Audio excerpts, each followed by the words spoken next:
Ever since I started making videos on this channel, I've been getting the question, what is your video editing software? And I've always used Final Cut Pro 10. This is my editing software of choice. I've invested a lot of time learning this software. I've invested a lot of money into plugins and things that make me edit faster and better. But I also realize the way I do things is a bit different than what most people do, because making videos is my job. And when it comes to picking the right software for you, most people first look at the price. Final Cut Pro, for example, costs $300. Adobe Premiere costs $20 per month. And for some people, these prices are very hard to justify. So when the people from Wondershare contacted me and asked me if I want to check out their software called Filmora 9, which is known to be a lot cheaper than the competition and also very easy to use for the beginners out there, of course I had to say yes. So I want to thank Wondershare for sponsoring today's video, and I'm really interested to dig deeper into their software so I can see whether it's good enough, whether it can be used by pretty much anyone, and see what I can do with it. And just as a little comparison, let's check out their pricing just so you can know whether they're a good fit for you or not. So they offer two types of plans. You have the annual plan and you have the lifetime plan. The annual plan is obviously a plan that you pay for every single year.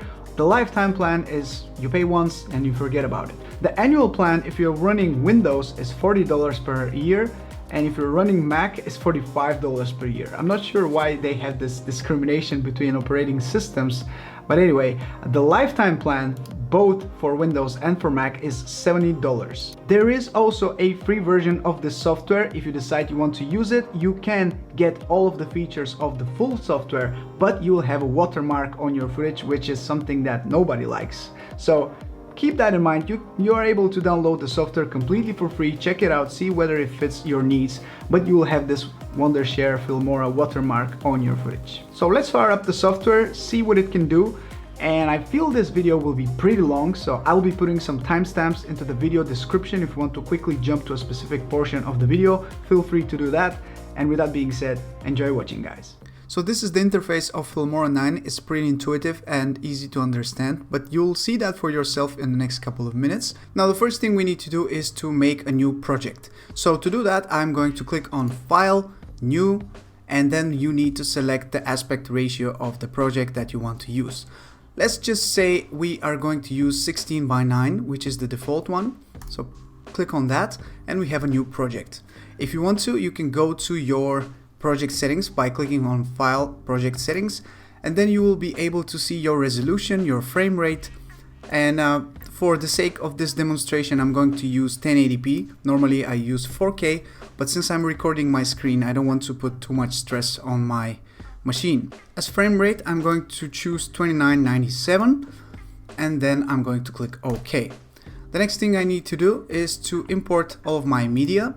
So I've already selected a track, some effects and some videos which I will be using, and I'm going to drag them here on the screen here. These first videos here are taken with the DJI Mavic Air 2 and they're in 4K, and the software automatically detects that these are 4K big files and sets them as proxies automatically. Proxy files are pretty much the same files as the original ones, but with smaller file size, so your editing process goes a lot more smoother, a lot quicker, and when you're ready to export, you are still going to export your original files. So you don't have to worry about loss of quality or anything like that. It's just so you can facilitate your whole editing process, make it a lot quicker and a lot smoother as well. So these are proxy files, and I didn't set them to be proxy files. The program does that for you automatically.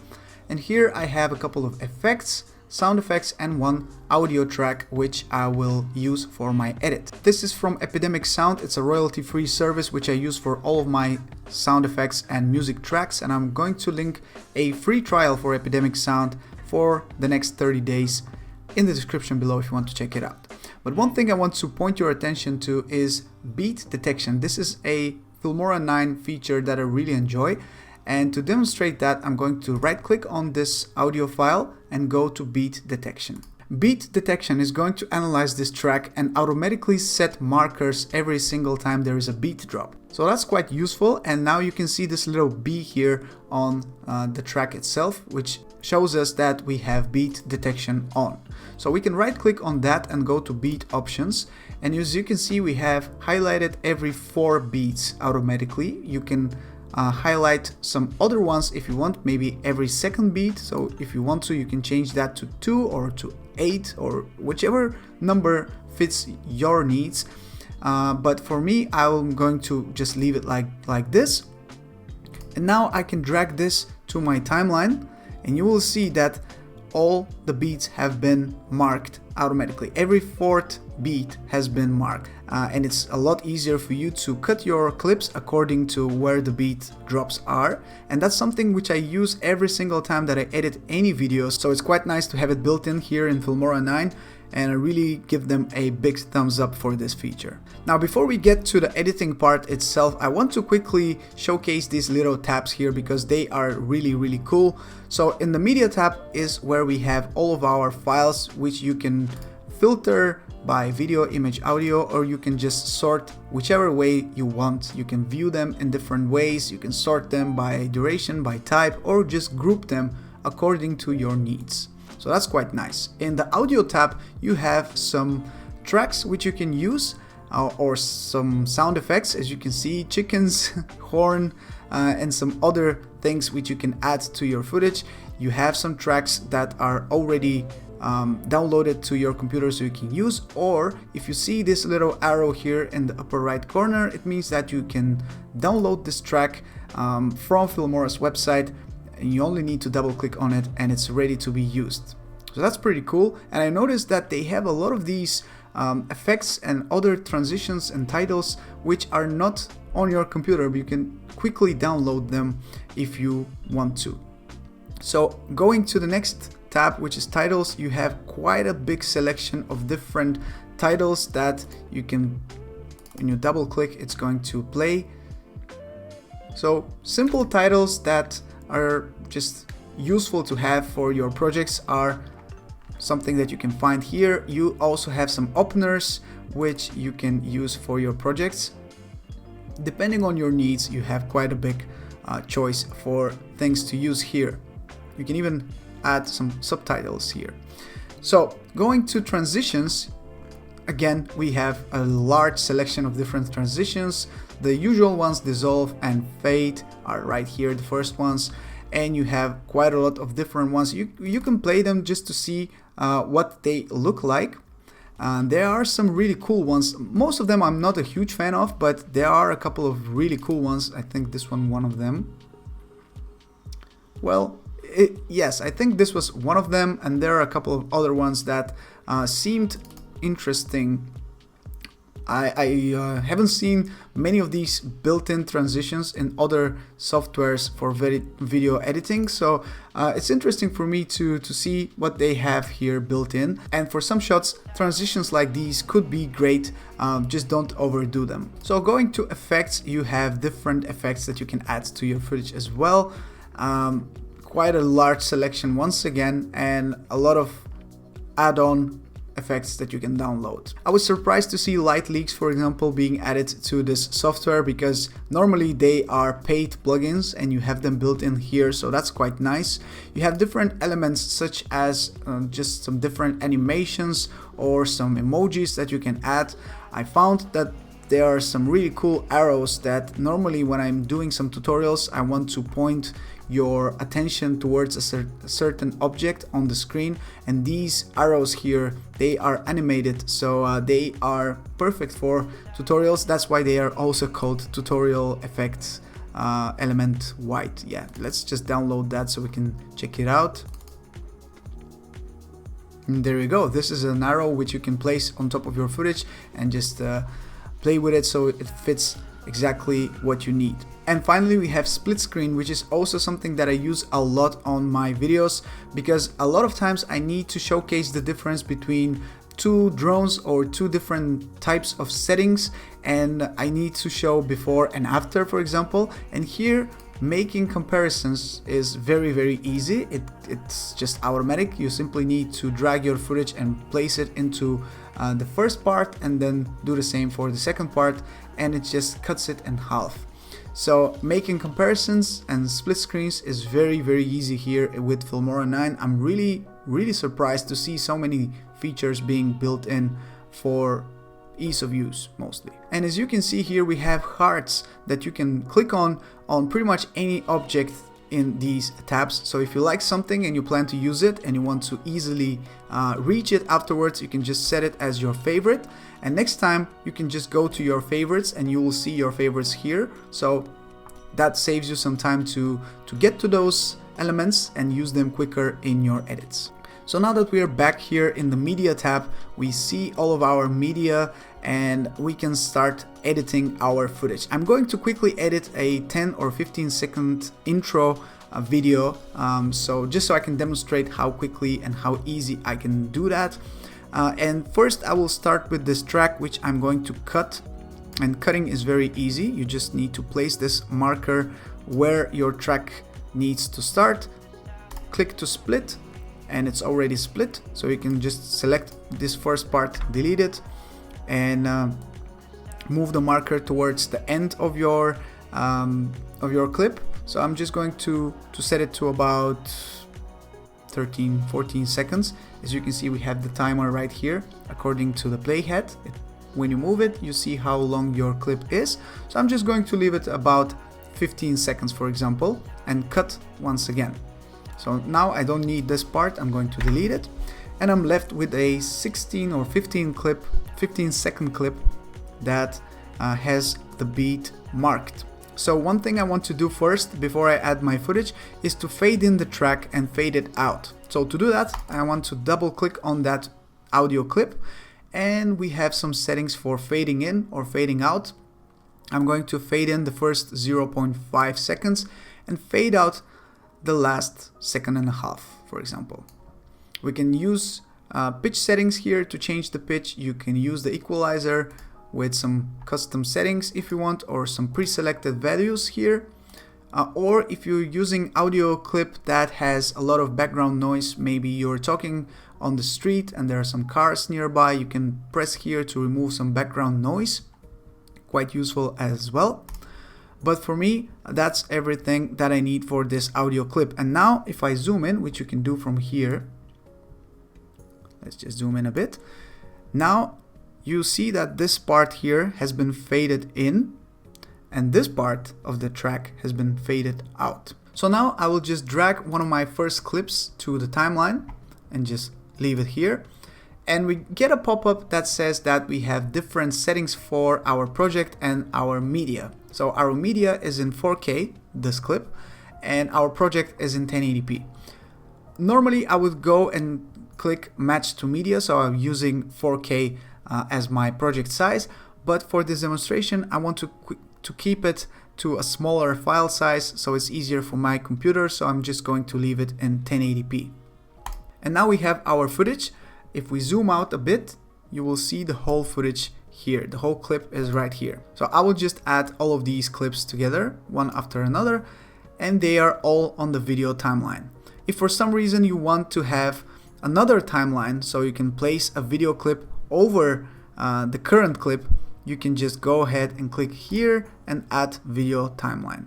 This is something that I already did here. This is a third timeline that I use, but it's up to you to decide how many timelines you want. For now, I'm just going to keep it very simple, so I'm just going to use one timeline.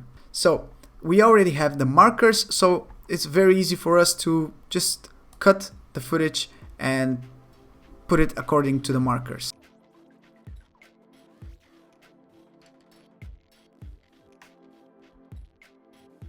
Alright, now we have our footage roughly cut, and I'm going to add a couple of transitions. I want to fade in the footage just like the audio. I want to cross dissolve, so I'm going to add a transition, dissolve, and I'm going to place it here.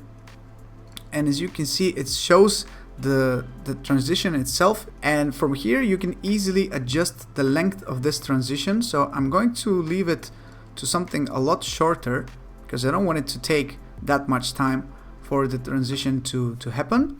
And then I want to fade the footage to black maybe, and here I'm going to do the same, just fade it maybe in the last second of the footage. Now we have these transitions ready, and I'm going to play this video so you can see how it looks.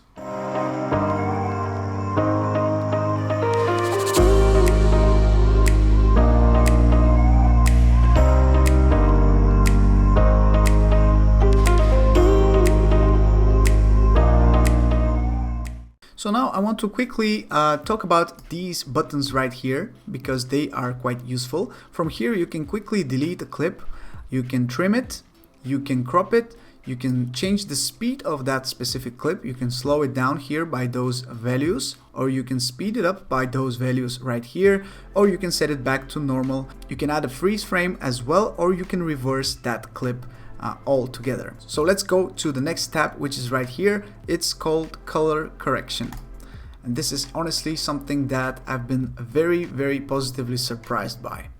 So here we have quite a lot of different tools. If we move the playhead a bit more to the front, we'll be able to see how our clip looks like. So let's just leave it right here, and as you can see, we have a histogram. We have so many different settings that we can tweak. We have our white balance, our temperature and tint. We can add a LUT. There are some built-in ones with names of different movies, which is pretty cool. Or you can load LUTs that you already have. So we'll get back to this in a second. We have settings for our exposure, so you can quickly adjust the exposure of your shot. You can set the brightness, the contrast, vibrance. Let's just give it a bit of vibrance, saturation. We already have quickly color graded our footage, and by the way, you can quickly set this toggle on or off to see the difference you have made already, or you can click on AB and just go to split view, left and right, or top to bottom if you want, but left and right I think it's better. So here is the before, here is the after. Quite nice to see how much difference you are making with your different settings.